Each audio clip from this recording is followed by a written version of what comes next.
ସୁର ଭାଇ ଆପଣ ତପସ୍ୱିନୀ କେସ୍ ବିଷୟରେ ଟିକେ କିଛି କୁହନ୍ତୁ।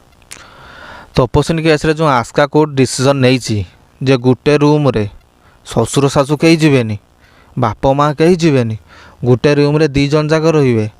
2 ଜଣ ଯାକ ରହିଲା ପରେ ଘଷା ଘଷି ରମ୍ପାରମ୍ପି ହେଇ ପୁଣି ତାଙ୍କ ଭିତରେ ବନ୍ଧୁତ୍ୱ ଫେରି ଆସିବ, ଭଲ ପାଇବା ବଢ଼ିବ। ସେ ଯେଉଁ ଆସ୍କା କୋର୍ଟ ଡିସିସନ୍ ନେଇଛି, କି ଡିସିସନ୍ ନେଇଛି ମୁଁ ବହୁତ ଖୁସି। ସାର୍ ରମ୍ପାରମ୍ପି ମାନେ ତମେ ଜାଣିନ? ରାତି 10ଟା ପରେ କବାଟ ବନ୍ଧ ପରେ ସମସ୍ତେ ଭିତରେ କିସ ହୁଏ? ତମେ କ'ଣ କର? କିଛି ଜାଣିନ? ଘଷା ଘଷି ରମ୍ପାରମ୍ପି ପରେ ନିବିଡ଼ତା ବଢ଼ିବ, ଭଲ ପାଇବା ବଢ଼ିବ, 2 ଜଣ ଭିତରେ ସମ୍ପର୍କ ଠିକ୍ ହେବ, ତାପରେ କମ୍ ଦିନ କେମିତି ପିଲା ଛୁଆ ହେବ, ଏତିକି ତମେ ଜାଣିନ?